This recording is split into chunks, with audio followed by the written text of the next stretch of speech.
When you are going through something as difficult as infertility, one of the first things to help that people normally suggest is that we go and speak to a therapist, somewhere where you can talk about your feelings, understand that what you're going through is a big deal, and to know that you're not alone. But how important is it that this therapist understands the process of infertility and what happens exactly when they don't?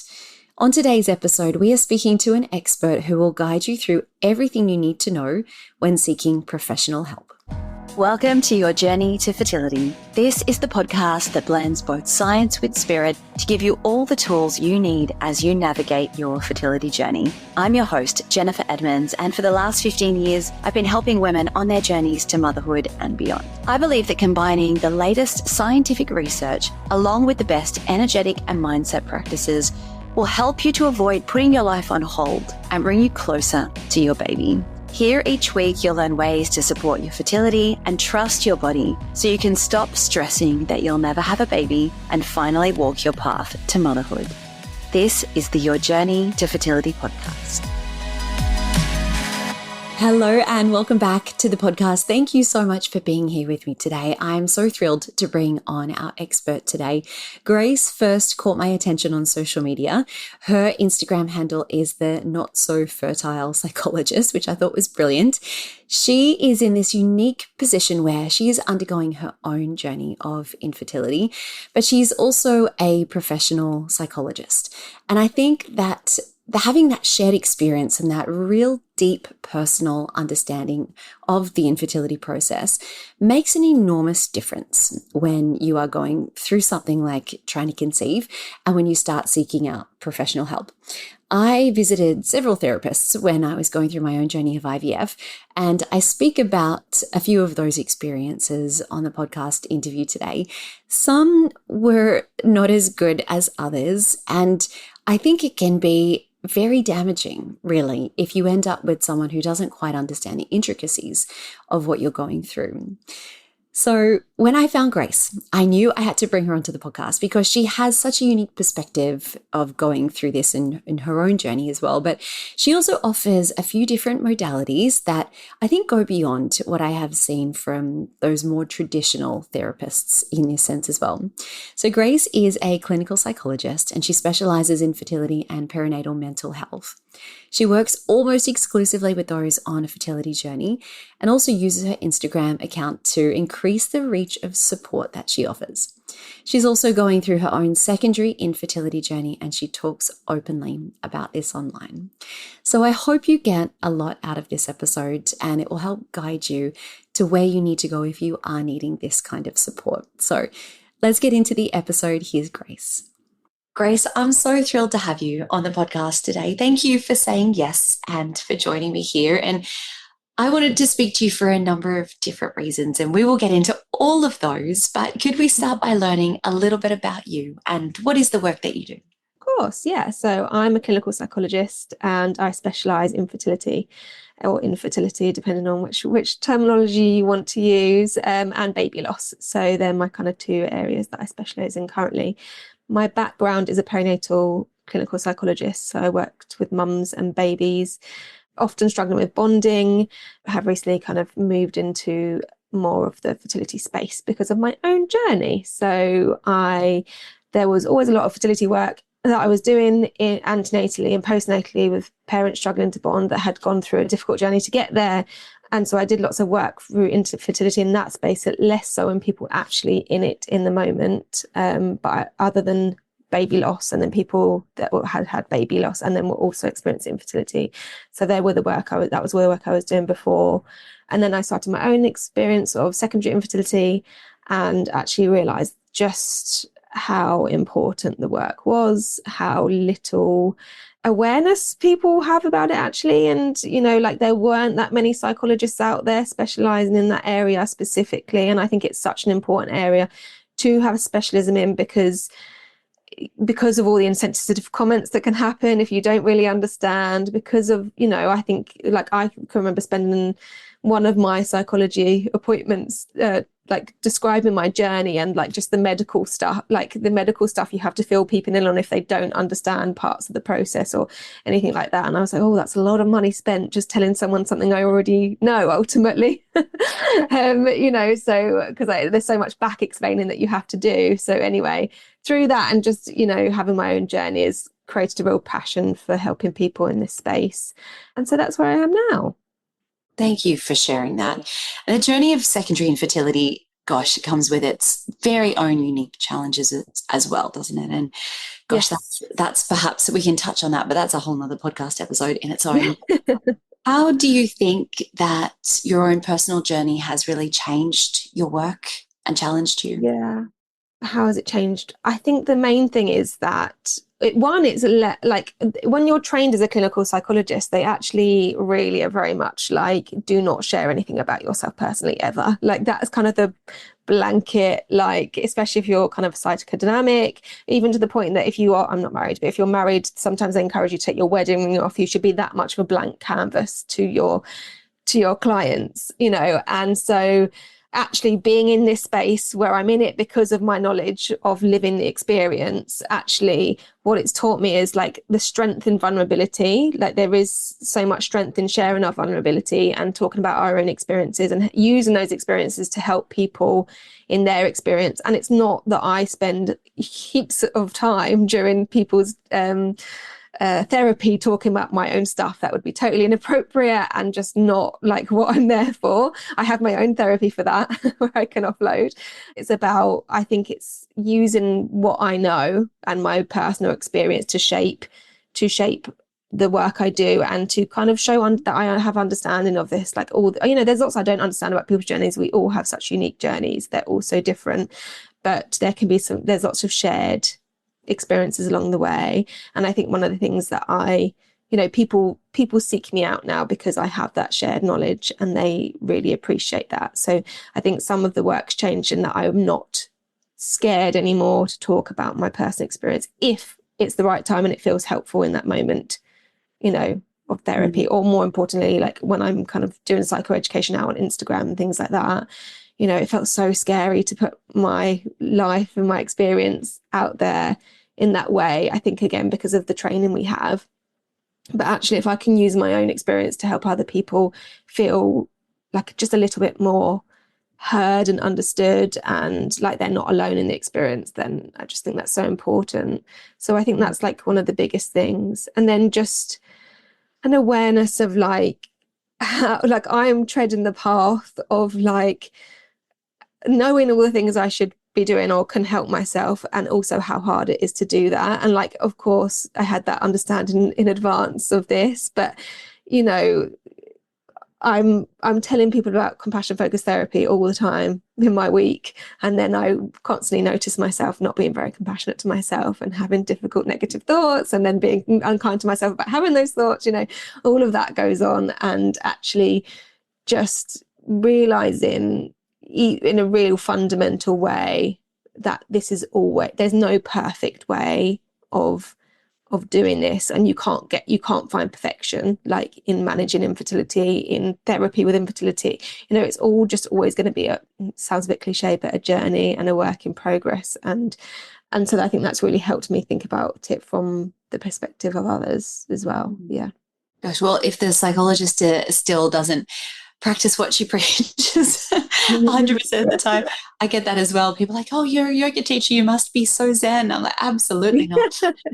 We're usually the worst at what we teach.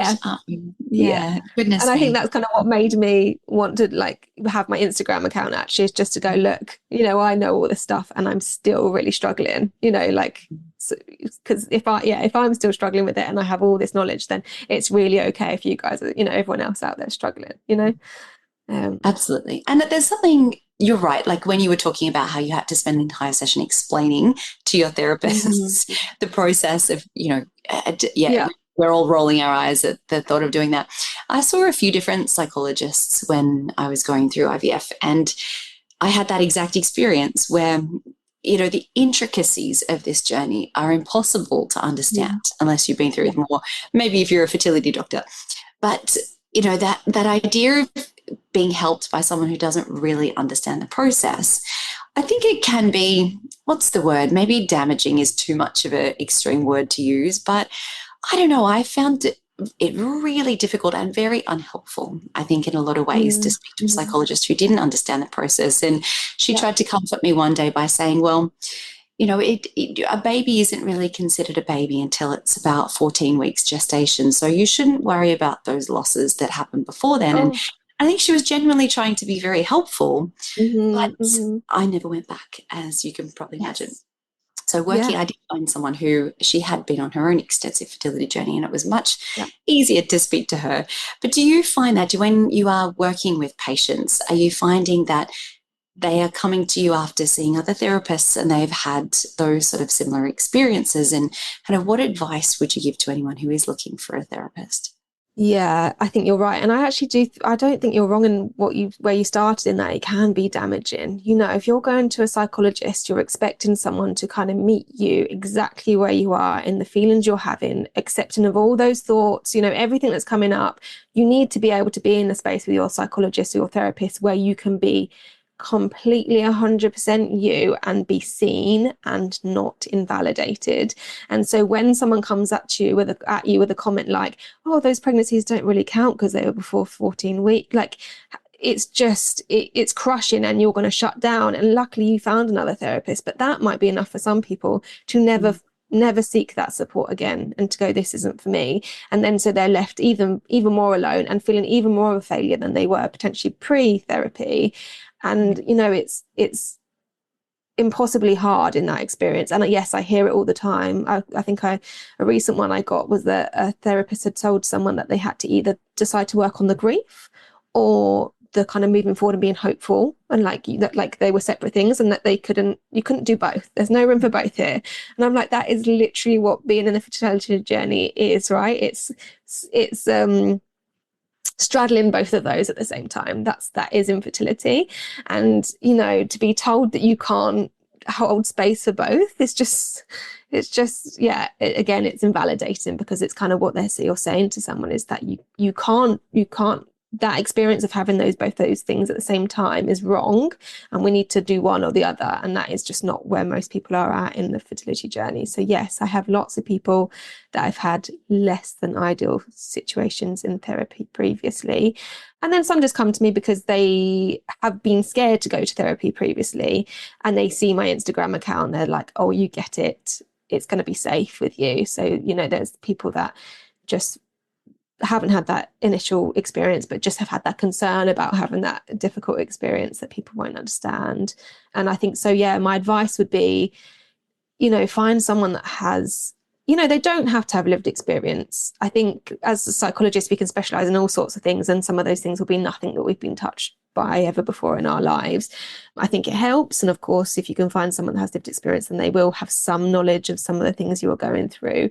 But actually, if they haven't got lived experience, then what you want them to have is some kind of fundamental training in fertility support specifically, not just counselling or psychotherapy or psychology, but fertility, because some of that kind of stuff, you want some of the things there to be knowledge there without having to explain it. So you want them to have some knowledge. You know, I don't know everything about every single possible treatment condition. You know, I don't, because I'm dyslexic and my brain doesn't remember knowledge in that way. So like, you know, but so I'm not expecting anyone to have that, but like you want some kind of fundamental understanding of what the medical journey's like, but also some fundamental understanding of what it's like to be in this world where your identity is being shaken to the core sometimes. You know, our sense of ourselves often is shaped by what we will be in the future, which is a parent. And when we're not achieving that, you know, it's massive. And if people don't get the gravity of it, you know, then that's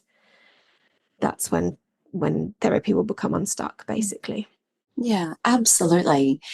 For anyone who's listening that may not have seen a psychologist before, what is the purpose of the work that you do? When someone comes to you, like, what are you trying to help them get through? And just to add to that, you mentioned this word of people come to you because they feel safe. And why is that so important as well? Yeah, so it's hard. Psychology is, we're trained in psychologists are trained in lots of different therapies. So it really, and that's so that we don't have a one size fit all approach, right? Someone will come to me, I'll get to know what's going on for them, their story, and then we'll make a formulation, which is kind of an understanding of their difficulties. And then I'll use my kind of toolbox of different therapies I have to think about what's going to be most helpful for that person. And then we go from there.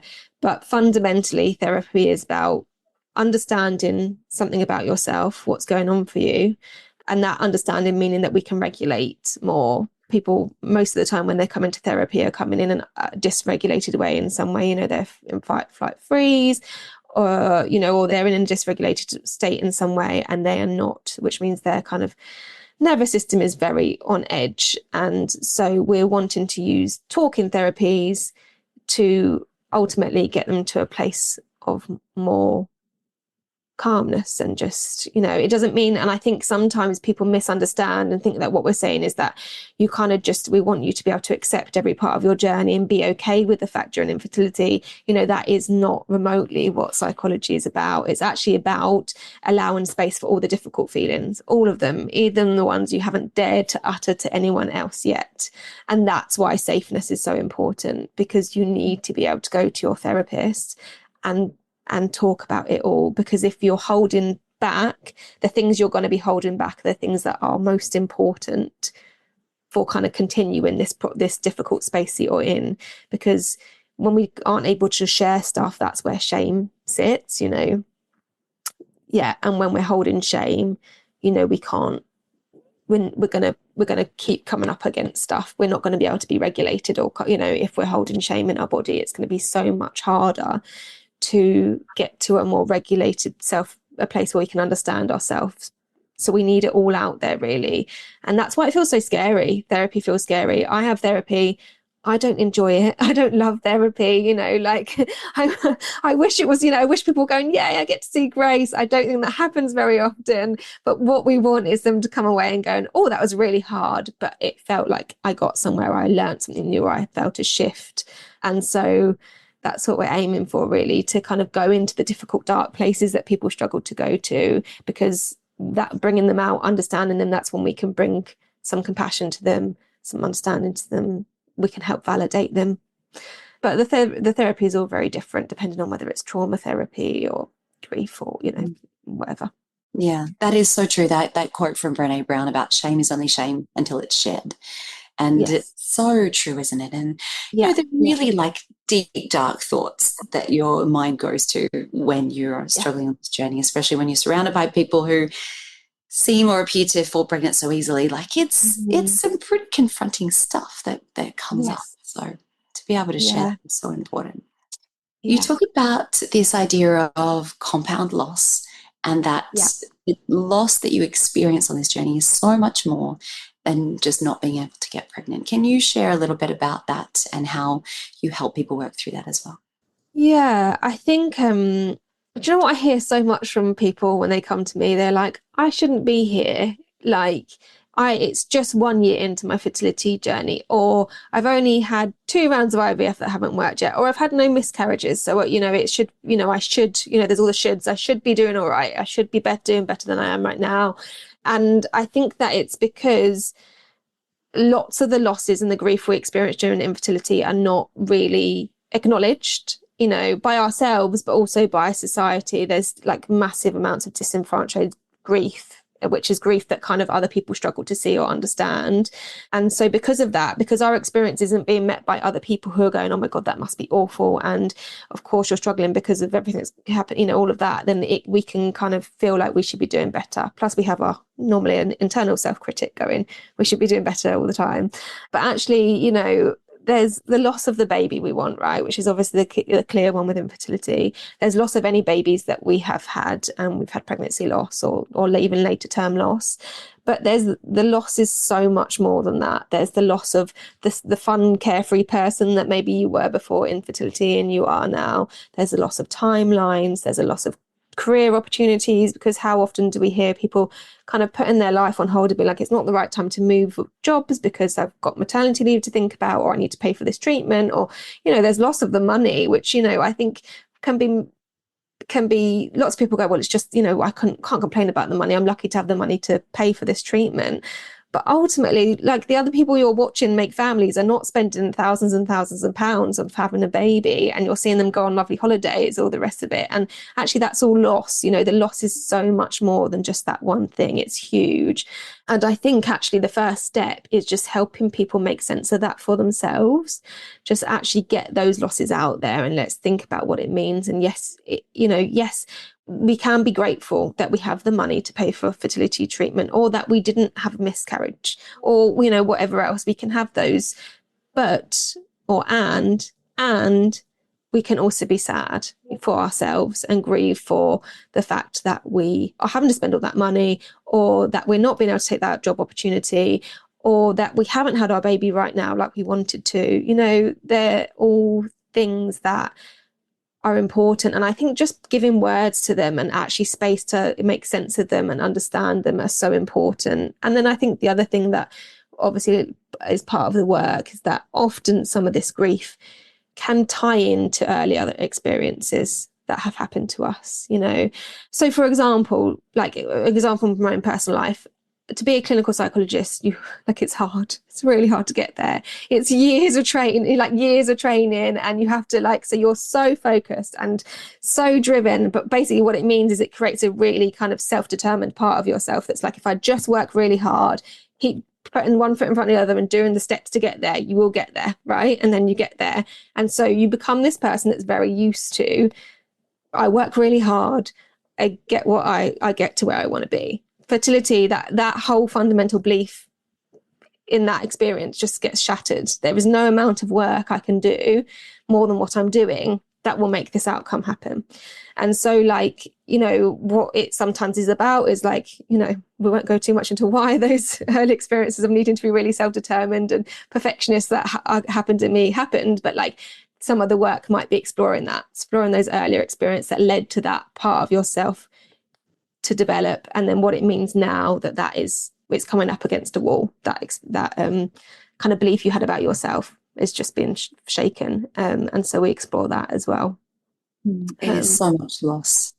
Yes, yeah, it is. It's just, and I think people, when you hear the I just this, or people they're struggling to hold that for themselves, just how much loss, even if every month you're experiencing a loss, and people are like, well, I was never pregnant, but that's the loss of an opportunity of a baby, and you're having to have that over and over again, which is why it's so hard as well, because with some griefs you have an experience, and then there'll be things that trigger that grief, but you're kind of over the other side of it, and then you can process and move on in some ways. But because there's no outcome yet, normally what the clients I see, they're not at a place where they've had an outcome. The grief is continual, so you're continuously putting yourself back into a space where you'll experience another grief, and that will trigger the older griefs, so it's kind of compound and constant, and there's no end in sight. You have no idea when that grief cycle will stop and when you'll be out the other side. And it's really hard to carry and hold. It is. The not knowing, I think, is that it's like how long is a piece of string, and it's so hard to compare to anything else that you go through that's difficult in life, isn't it? And you touched on something that a lot of your patients say to you when they come, which is I haven't been through this amount of loss, or I haven't been through this amount of heartache, so I don't know what my problem is. And I see this over and over again, and no one for a moment mentioned to me, after many years and many rounds of IVF, mentioned the word trauma or PTSD to me. Mm-hmm. And it wasn't until after I had my son, after my second infertility journey, that I noticed a lot of symptoms of PTSD. And it was only through my own research and my own kind of going, I don't think some of these things are normal. It's not postnatal depression. This is sort of fitting into another category. And I see it all the time. Students will come to me and it's not trauma. I haven't been to war. I haven't been abused. I haven't been through a natural disaster or something. And yes, all of these things are or can be hugely traumatic for people. Yeah. But I think we really discount how traumatic a lot of these experiences are. And you touched a little bit about the impact that things like that have on your body. So can you talk a little bit about how we need to acknowledge these things and how we can start to unwind some of them? You're right. We hear it all the time. People think trauma is this like very big, massive event and that it can't possibly be something they've experienced. And, I think that is, again, that it's something that comes up massively in my work. We talk about it all the time. This is trauma. The more people understand that, the better, because the more they'll be able to understand what's going on for them internally if they can make sense of it in that way. And I think without that, then you kind of think that you're sat here slowly going a little bit mad. Do you know what I mean? Like without that kind of thing to pin it to, then you're going, well, what the hell is wrong with me? Like I feel crazy. But, you're right, it is traumatic. And whether those symptoms, normally the symptoms are being experienced kind of constantly in the fertility journey, but sometimes it can be later on down the line when things are calmer that your body goes, oh, this is not okay. Like I'm holding a lot of stuff from that previous experience, and it can come out later on as well.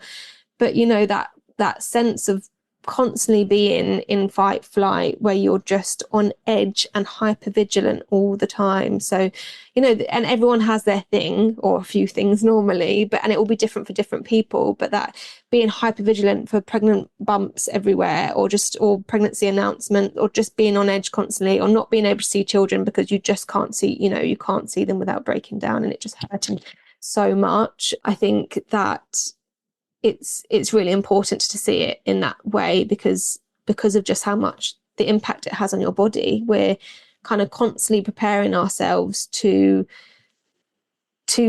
fight or flee, even though that's not what's actually necessary or needed right now. Our body doesn't understand, because of the way our brains evolved, it doesn't understand kind of the difference between the kind of struggles and the traumas we experience now compared to the traumas we used to experience back when we were cavemen, where literally a tiger was chasing after us.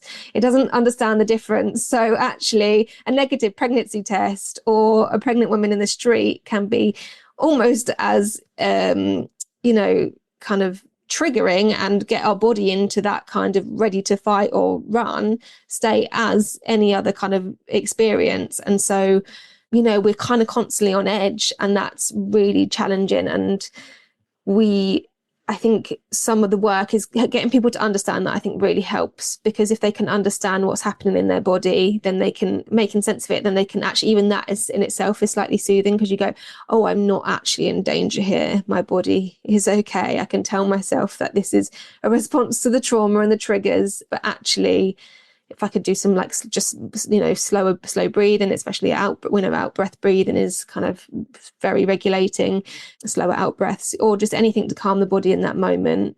But fundamentally, you can't do the breathing or the calming exercises or grounding exercises without that fundamental understanding first of what's happening in your body and why it's happening, and acknowledging that, because without that, you're missing that important part of like, why would anyone listen to someone saying calm down if they didn't understand that they weren't in a direct threat, right? Like because that's what your body's telling you. Your body's telling you are in absolute danger right now, and it is, horrendous. And so unless you go through the step of being like, okay, you're not actually in direct danger right now, you're experiencing lots of difficult things, but you're not in like direct imminent danger. Unless you can understand that part of it, then you're not going to respond to any of the kind of let's do some slow breathing or whatever else. Because if you're being chased by a tiger and someone told you just chill out, just do some breathing, you'd be like, hell no, I'm not doing breathing. I need to focus on this risk right now, right? Like, so yeah, I think that's a really important thing for people to understand, that it is traumatic. So important, and we're not learning this from anywhere. And fertility doctors are not mental health specialists, and they're not explaining it's so hard to walk back into the fertility clinic because last time you were there you were told the baby didn't have a heartbeat. And that I see this so often, that people just freeze and they can't get out of the car, and like, Jen, how do I get past this? So you mentioned a little earlier about how you're probably the worst person at being kind to yourself. After telling people all week to be kind to yourself. Yeah. But that is so important. So what does that look like on your journey, and how can we help ourselves through these situations?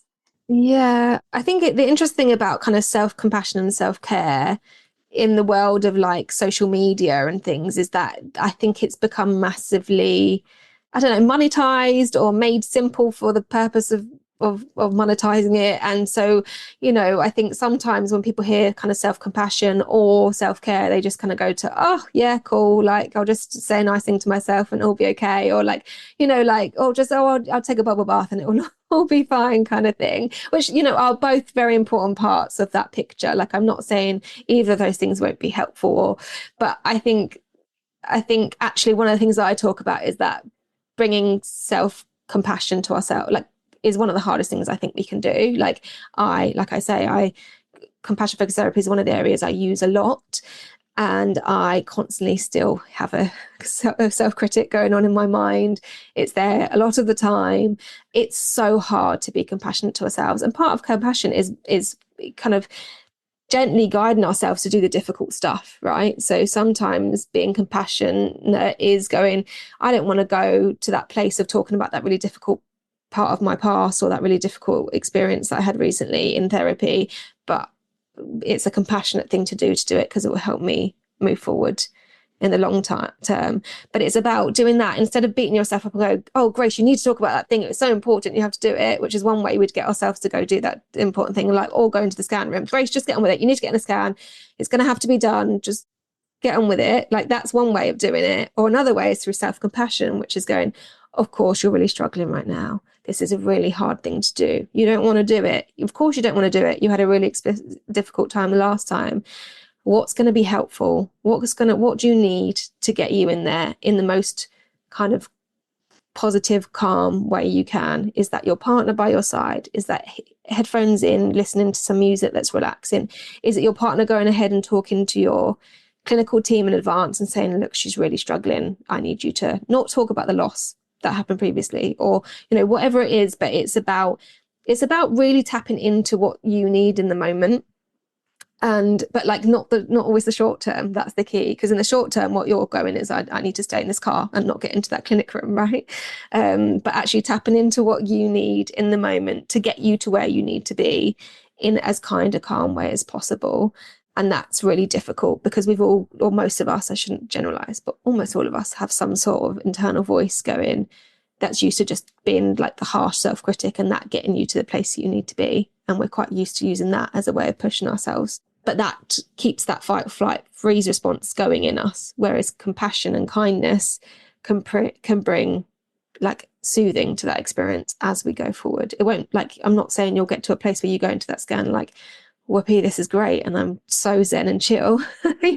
Probably not going to get there.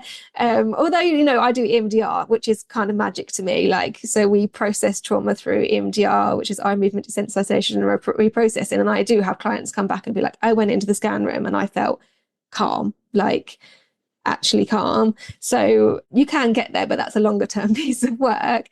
But actually it's about what do you need to kind of to be as kind as possible to yourself during that journey, rather than tick boxing.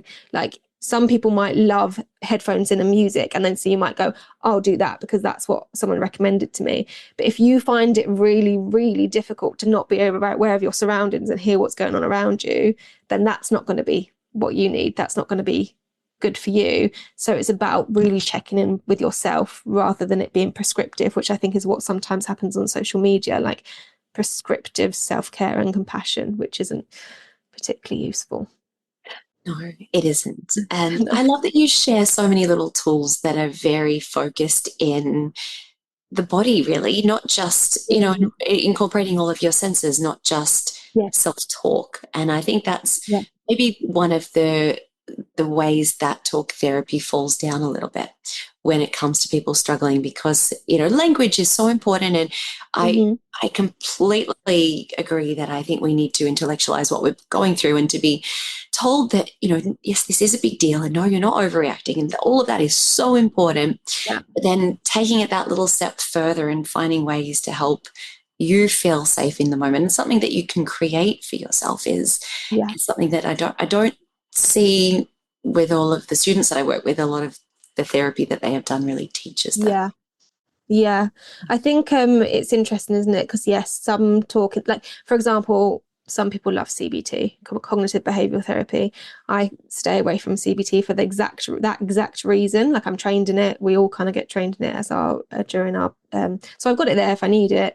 But really, I really struggle with its focus on thoughts, because I think it becomes a bit blaming. If you just need to solve your thoughts, and when you solve your thoughts, it'll all be fine. Oh, right, easy. I'll just do that then, and we'll be okay. Like, it doesn't. And there'll be CBT therapists listening now going, shush, Grace, that's not how it is. Like, and I'm massively simplifying it. But for me, it missed like a fundamental, like, actually, we can't really change our thoughts. We don't have huge amounts of control over it, and actually giving space for those thoughts and not fighting them is way more important and helpful than trying to change them or fix them, because you're just going to get caught up in a cycle of doing that and then beat yourself up because you're not very good at doing that. And, and so it goes on.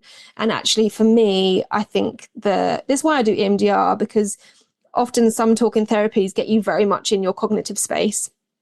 And then that means that actually the things that are really important, which are the thing I kind of talk a bit about, like a head heart like separation sometimes, and actually people will be going rationally, like, I know I don't deserve this, I know this is not my fault, but somewhere deep in their like heart, in their like fundamental core beliefs, they're going, maybe it was because I didn't want it enough, or I wanted it too much, or like, there's things that like separate to the rational cognitive brain, there's stuff going on further down.